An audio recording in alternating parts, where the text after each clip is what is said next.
Right now, there are more than 200 planned communities in the United States built around one idea: put a working farm at the center of the neighborhood instead of a golf course. They're called agrihoods, and in some markets, they're outperforming traditional developments.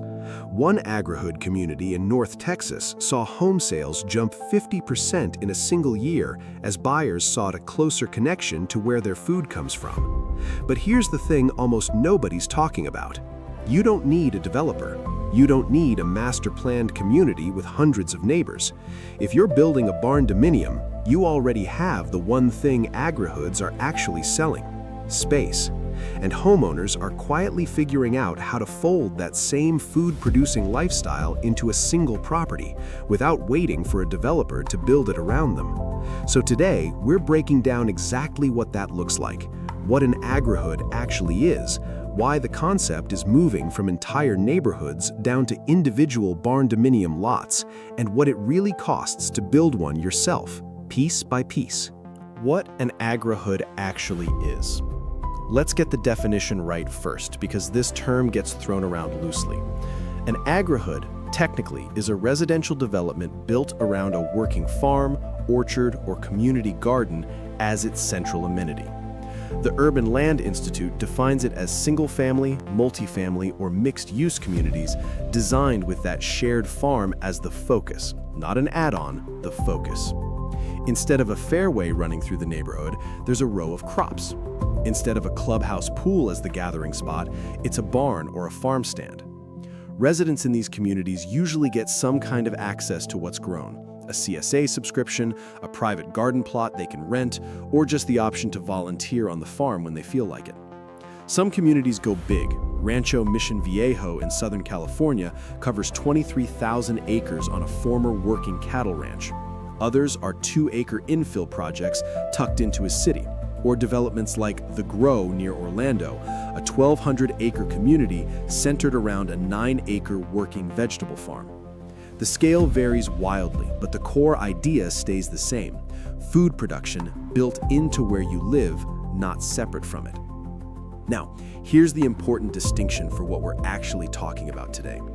Agrihood, by definition, describes a neighborhood-level development. One barndominium on one lot isn't technically an agrihood on its own.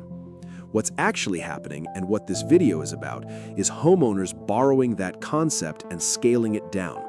Instead of an entire subdivision built around a shared farm, it's one property built around personal food production. Think of it less as claiming the label and more as applying the same logic at a one-family scale. So why barndominium specifically, and why now? A few things are converging. First, barndominium buyers already tend to be purchasing acreage, not a quarter-acre suburban lot. If you've got 2, 5, 10 acres attached to your build, you already have room that a typical subdivision homeowner doesn't. The land is already part of the plan. Second, the barndominium buyer profile overlaps heavily with people who want more control over their food, their utilities, and their overall self-sufficiency. That's the same audience drawn to off-grid features, to metal buildings that double as workshops, to homes designed for long-term independence rather than short-term resale. Food production is a natural extension of that mindset. It's not a stretch for someone already installing a well and a septic system to also think about a greenhouse and a coop. And third, there's a real financial pressure behind it. Grocery costs have stayed elevated for years now, and even a modest home garden setup can meaningfully offset a household's produce spending over a growing season. When you're already building a home from the ground up, adding growing infrastructure during construction is far cheaper than retrofitting it later. You're already moving dirt, already running water lines, already thinking about site layout. Put those three things together: available land, a self-sufficiency mindset, and a cost incentive, and you get homeowners treating their barndominium lot less like a house with a yard and more like a small personal agrihood. Before we get into costs, let's look at the layout, because a badly placed greenhouse or coop creates problems for years. The general pattern homeowners are following looks like this. Growing space, raised beds, and any greenhouse goes on the south or southeast side of the barn dough, wherever it gets the most consistent direct sun, ideally 6 to 8 hours a day. Livestock, meaning a chicken coop or small run, goes far enough from the house to manage smell and noise, but close enough that daily care isn't a hike. Most people land somewhere between 50 and 150 feet out. Fruit trees or a small orchard row typically go along a property line or a windbreak edge, both for practical spacing and because mature trees can eventually double as a privacy screen. And water access drives almost everything. Your irrigation and coop cleaning both need a hose bib or dedicated line nearby, so site planning usually starts by mapping where water already runs, then building the layout around that, since running water out to a distant corner of the property is one of the most expensive parts of this whole project, which we'll get to. Get the layout right during the barn dough's initial site work, and you avoid the two most common regrets people report: greenhouses that don't get enough sun because they were an afterthought, and coops or garden beds too far from existing water and too far from the house to actually maintain daily. The cost breakdown, piece by piece. Now let's get into real numbers. This is what it actually costs to add these features based on current 2026 pricing. Greenhouse. This is usually the biggest single line item. Residential greenhouses run about $5 to $30 per square foot installed, depending on materials and whether it's a basic hoop-style structure or a custom build with glass panels and climate control. A small prefab kit, something like 6 by 8 feet, can be had for $500 to $2,500, but most homeowners building something they'll actually use long-term land in the $3,000 to $16,000 range, averaging around $9,600 for a mid-size structure. If you attach it directly to the barn dough as a lean-to greenhouse instead of building freestanding, you save on wall materials since one side is already covered. That's a meaningful discount if your site layout allows it. Chicken coop. Costs here vary more than almost any other category, mostly based on whether you DIY it or buy a finished structure. A basic A-frame or chicken tractor style coop runs $250 to $700 in materials. A walk-in coop, which most people upgrade to for a flock of 6 or more birds, lands between $700 and $2,000 installed. On the higher end, insulated, predator-proofed, built to last decades, sometimes with electrical run to it, some homeowners report spending $3,000 or more, though that's typically someone treating it as a permanent structure rather than a starter setup. A reasonable mid-range budget for a proper walk-in coop with a run is somewhere around $1,500 to $2,000. Raised garden beds. These are the cheapest entry point into food production, and often where people start. A standard 4x8 DIY wood bed runs $250 to $400, including soil. Metal raised beds cost a bit more upfront but last longer. Figure around $150 per bed in materials alone, before soil. Most homeowners building out a real growing operation install 3 to 6 beds, which puts you somewhere between $750 and $2,400 total, depending on materials and how many beds you commit to. Fruit trees and a small orchard row. Individual fruit trees typically cost $55 to $60 each at the nursery. If you're planting them yourself, add minimal cost for tools and time. If you're hiring it out, professional planting runs $50 to $150 per hour, though the first tree usually costs more than each additional one, since a chunk of that labor cost is just showing up.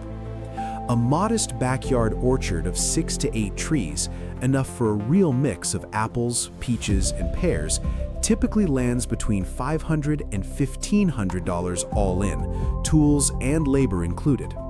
Worth being honest here too, fruit trees aren't a one-time cost. University extension research puts ongoing yearly care, things like pruning, fertilizer, and pest management, at over $100 a year just for a couple of trees. What you get in exchange is real. A mature, well-tended tree can produce far more fruit than most households eat fresh in a season. which is exactly why extension programs pair orchard care classes with canning and preserving classes. It's a genuine long-term payoff, just not an instant one. Most fruit trees take 3 to 5 years to hit meaningful production. Water and irrigation. This is the line item people most often under budget. If your growing space sits close to existing water lines, you might only need drip irrigation tubing and a timer, which runs a few $100s. But if you're extending water out to a coop and greenhouse that sits some distance from the house, which is common since those structures usually get placed away from the main living area, running a new water line typically costs $1,500 to $6,000 for a modest 50 to 100-foot run, depending on soil conditions, trenching depth, and whether you're crossing any hardscaping. This is exactly why the site layout conversation from earlier matters so much. Keeping your growing area and coop reasonably close to an existing water line can save you thousands of dollars versus placing them wherever's convenient and running lines out to meet them later. Putting it together.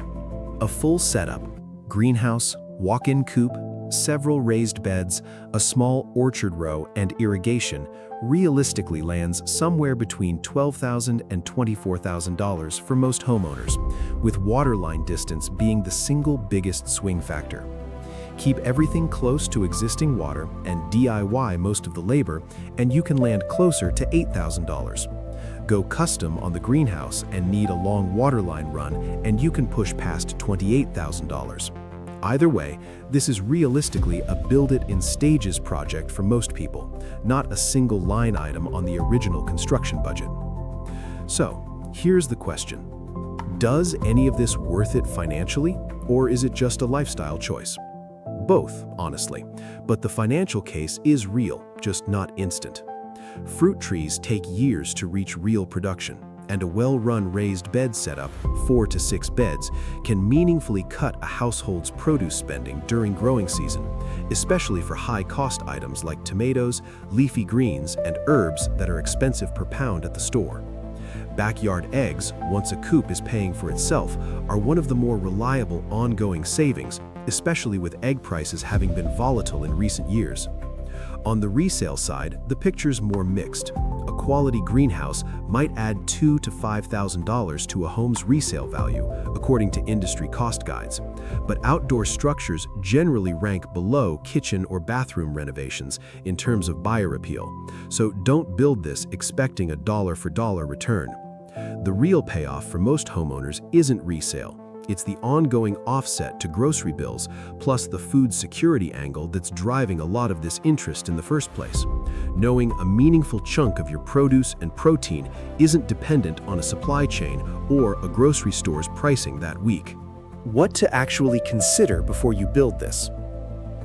A few honest considerations before you commit to any of this. Zoning and HOA rules matter more than people expect, especially for chickens. Some counties restrict flock size or require a minimum distance from property lines, so check before you build, not after. Time commitment is real too. A greenhouse and a flock of chickens both need daily attention, not weekend attention. So this only works if someone in the household is actually going to show up every day. And build in stages if you're budget conscious.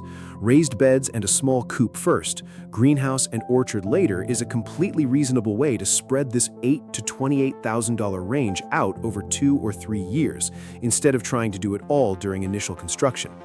So that's the real breakdown. What an Agrihood actually means, why it's showing up on individual Barndominium lots instead of just planned communities, and what it really costs to build that lifestyle into your own property, piece by piece. If you're planning a build and want a layout that accounts for this kind of food production space from day one, that's the exact kind of thing worth planning before groundbreaking, not after. Drop a comment if you want us to cover the zoning and permitting side of backyard chickens and greenhouses in more depth. That's clearly the part people get tripped up on most. See you in the next one.